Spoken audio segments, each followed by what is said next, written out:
what a difference a little bit of rain will make.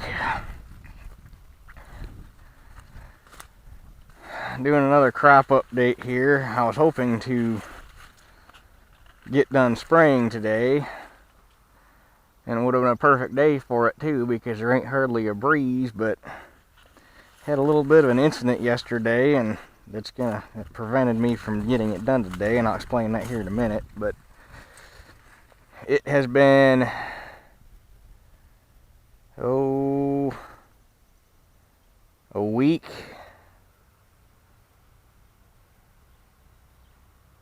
week and 2 days, or a week and 3 days, 8 or 9 days since I got that urea spread, and or 9 or 10 days, and then about 8 days since I cultivated this.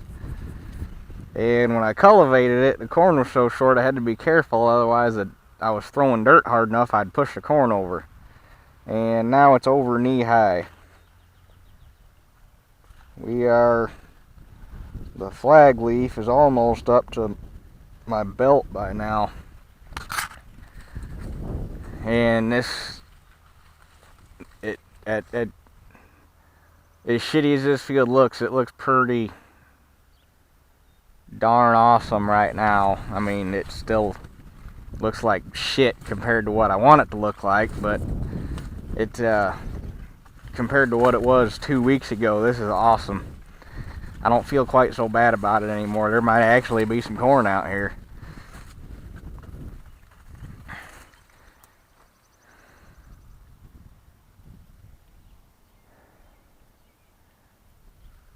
Hopefully it makes it through tomorrow. It's going to be interesting because last night we had a big storm come through, or well, I guess it would have been, I was still at work, and it must have been about 3 o'clock, so I was getting ready to start getting things put away at work when the storm hit. So it was probably about 2:30 here, because I'm 50 miles away from work. And there's unconfirmed reports of a tornado. There was straight line winds. There was hail about 10 minutes east of here. Quarter size hail. That you get hail that big, it'll shred a cornfield almost to the point where it won't recover. We had 1.5 inches of rain in like 45 minutes. It was pretty nasty shit. And we actually, the highway, it's a 2-lane main road, is a mile north of here, because these are, for the most part, mile by mile blocks through here, 640 acres. But almost everything, for the most part, south of the highway remained fairly untouched. But literally as soon as you cross the highway and get into town, I mean, like, as soon as you cross the highway, it looked like a war zone. Trees like 3 foot in diameter and bigger, trees ripped out by the roots and laid down. Buildings damaged. Some friends of ours had some gravity wagons that got blown over and strung all over their farm. Roads blocked. When I got home from work yesterday, we didn't have power. The power didn't come back on until almost 10 o'clock last night.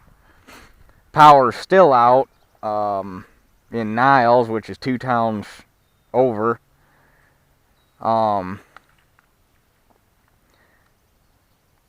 And that's not even the worst to come. Depending on how hot it gets tomorrow, we're going to have another storm system come through tomorrow no matter what.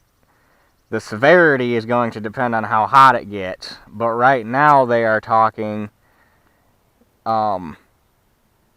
severe tornado threat, hail again, more rain, straight line winds, and it's not going to be an hour. We got warnings from, I think right now they're talking from 9 p.m. or from 9 p.m. to 1 a.m.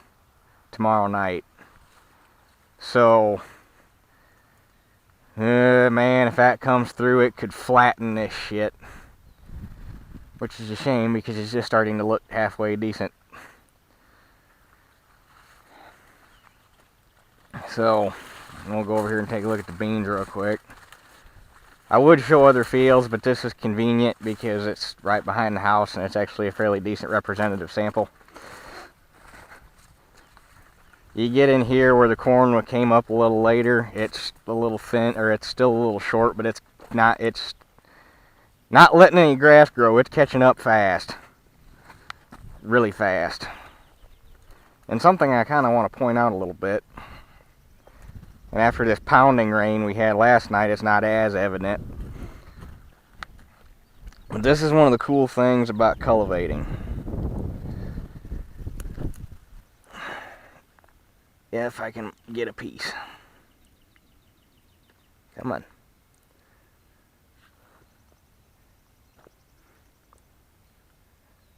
Come on. Don't break. Okay. Notice the difference in thickness of that crust.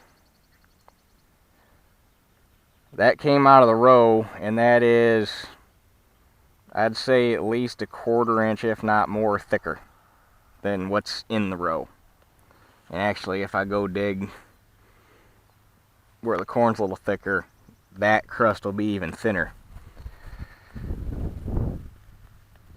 This is a good deal because no matter what, whether it's through capillary rise, evaporation, which capillary rise leads, or evaporation, basically what capillary rise is as water evaporates off of the surface, it will, because of water's cohesion to itself, it acts like a vacuum. To put it in layman's terms, it acts like a vacuum, and it will pull water out of the ground as it's evaporating off the top because water binds to itself so tightly. And it will always, it will tend to take the path of least resistance. You put a crust on top, it creates more resistance. The thicker the crust, the harder it is for the water to get through it. Now, the downside is it's also harder for the water to get in, but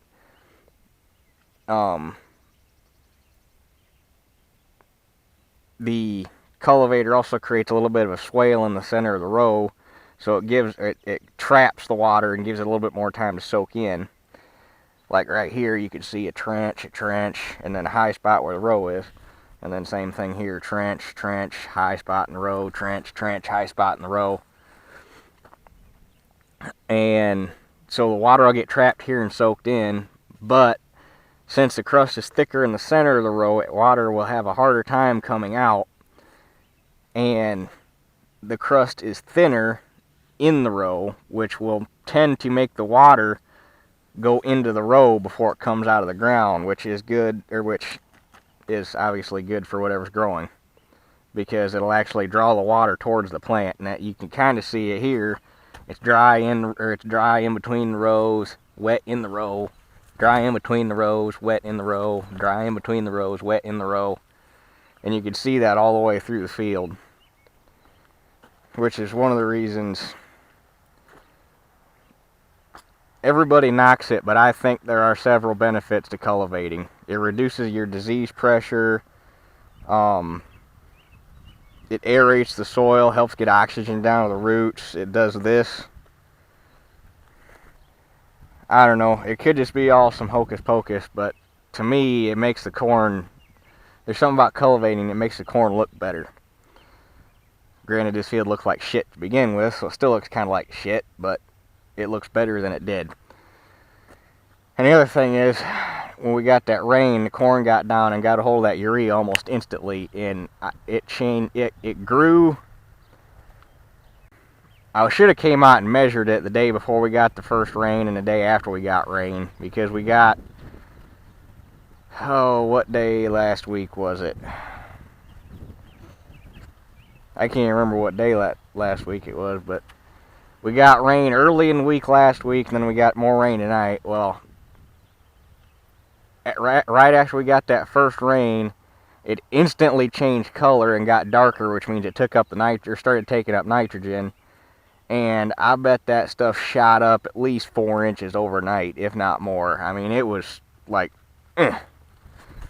that's all it was waiting for, was that little bit of rain to give it a kickstart, and it took off like a bat out of hell. And the beans did the same thing. We'll walk over here real quick.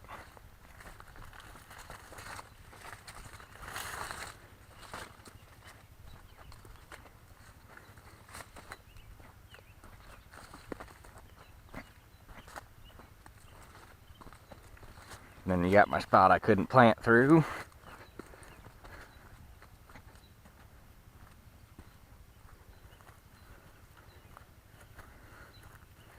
And this actually isn't grass, it's a sedge.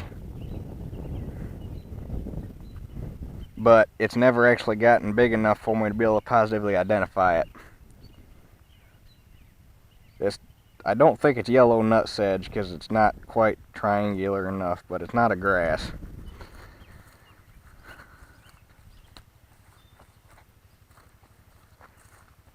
And then the spot where water always stands, because that's where the spring is.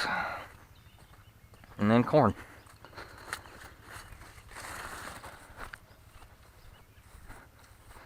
But it did not take long for these beans to fill in either. And if you guys remember, go back to that last video, there was green spot, dirt, green spot, bare dirt, green spot, bare dirt. And they're a little thin in the spots that came up slow.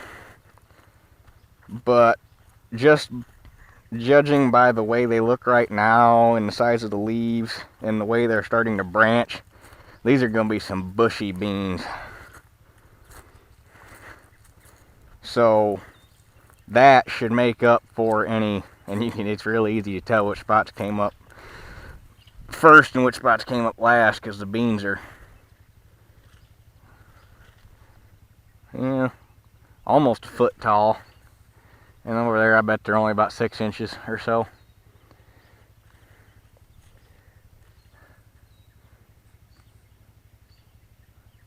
One thing about these first choice beans, though, is they have a little bit different hue to them.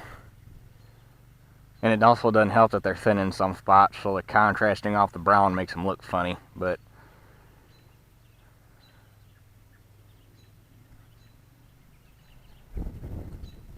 all in all, I say we're not doing too god-awful bad. The weather tomorrow is going to be a real big deciding factor in what's going to happen. I sure as hell hope it doesn't do what they say it's going to do, but if it does, it could be very, very bad. We might get wiped out. The beans should survive it. If the corn gets blown over, it's young enough, there's still a 50-50 shot it'll stand back up. But it's still only about a 50-50 shot. If the wind blows hard enough, it actually snaps the stalk, it's dead. If it just lays over, it'll normally stand back up.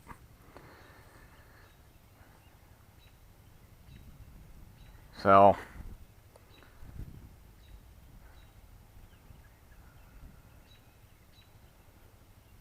but then I guess I ought to talk about or mention it, because I know people are going to be asking about it if I don't. No baler video. I spent, it's like 5.5 or 6 hours running that baler. I fought the knotters on that thing every step of the way. My neck hurt so bad by the time I got done running that thing, because I literally could not look forward. I just had to sit in the seat backwards and stare at that bale chute and look for the the rubber band twine coming out, because you can look right down through the baler and see when a twine's loose. And I adjusted everything I could there in the field that physically didn't involve pulling the knotters up, and could not get that thing to hold a knot. And I eventually got it narrowed down to what I believe is the twine, because the guys baling for switched twine brands up on me, and I had that thing all set up. He normally ran County Line 7200, which, as far as cheap baler twines go, was awesome shit. Never had a problem with it. I had that baler set up, it may miss a bale of load, if that. And yesterday I couldn't, Sunday, because today's Tuesday, right? I lost track. Everything's been running together here lately. Anyway, Sunday when I was baling, I could not get that thing to punch out 10 bales in a row without missing one. And the twine he gave me, I can't even remember the brand. I'll make a video explaining it a little better when I get the baler over here to clean it up. But the twine he gave me was still sisal, because do not run plastic twine in an old baler, because the parts aren't built out of high strength or hard enough steel to withstand the plastic twine. You'll tear the knotters up like a mother. But it was sisal twine, still 7200, but it was smaller in diameter, and it was almost like it had a wax on it or something, because it didn't feel like sisal. It felt funny, and it was a little slick. And when I was in lighter rows, it would run just fine, wouldn't hardly miss a lick. But there was most of the windrows out there were as wide as the pickup and all the way up to the push bar, and that little baler was swallowing hard, but didn't break a single freaking shear bolt, so she was more than willing to eat it. But every time I got into one of those one of them heavy windrows, I had that 19 all the way down in first under, as slow as it would go. And the flakes in these bales were this freaking big. It just hit, and it was hitting hard enough that it would push the last bale on the chute. It would jump it. I mean, it would move. You'd see a 6-inch gap pop up before it slid back down against the next bale in the chute. It was punching hard. And it would tie the knot fine. It would cut the twine beautiful, square. It'd get about 2 flakes out of the bale chamber after the knot was made, and I watched it happen while we were doing rebaling a couple bales. It'd get about 2 flakes out of the bale chamber, and then all of a sudden the knot would just fly apart. And it would always do it as soon as the plunger stroked. So I just don't think that baler liked that smaller diameter twine, and like I say, there was just something about it felt too smooth, and I don't think it would grip itself, because he was having trouble with his baler too. So, needless to say, that's the last time we're going to run any of that twine. But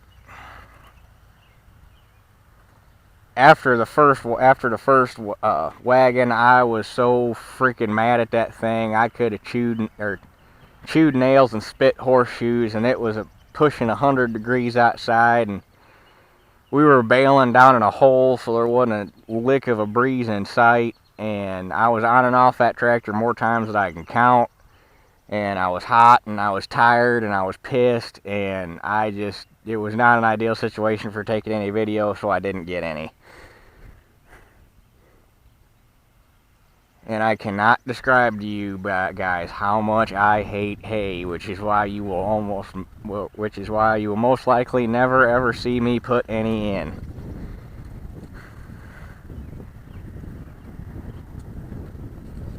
It's the crop that requires the most time to make, and it requires the most finicky equipment to make. Unless you got a round baler with net wrap, then it's nice, plain, simple. Cut it, rake it, bale it, wrap it, good.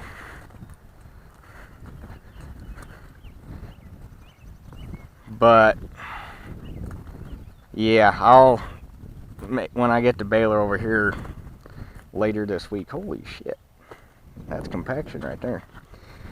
When I get the baler over here later this week, I'll make a better video explaining what was going on there. But I apologize. Yeah, it was not an ideal situation. On the upside though, the 1950 didn't miss a single lick. Ran like a champ.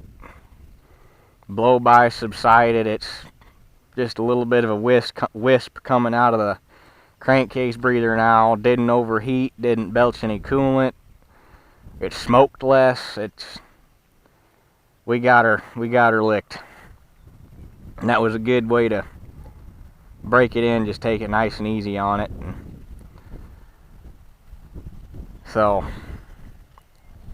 yep. Anyway, I think since I can't spray today, the reason I can't spray today is because most of Niles is without power, so the TSC doesn't have their computers up, so they couldn't take a debit card, and I didn't have enough cash on me to pay for spray dope. So yeah, I wasn't expecting that.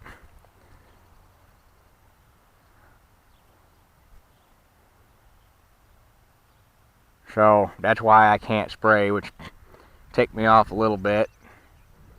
But also I should have been planning ahead a little bit and had some spray dope on hand already. But should have got it done this weekend, but didn't have time because I went to get that planter, and then I baled Sunday. So spent all Sunday morning getting the baler ready, and then spent all Sunday afternoon wanting to put my fist through the baler. So anyway, it's a little update on where things are at. I think this afternoon, I'm going to go ahead and get the 1600 backed around where I can get to it and get that tore down, which won't take long. I just got to pull the top cover off the hydraulic unit and diagnose what's going on there, and I'll probably make a video of that tomorrow of what I find. So anyway, I guess that does it for this one. We'll catch you guys on the next one.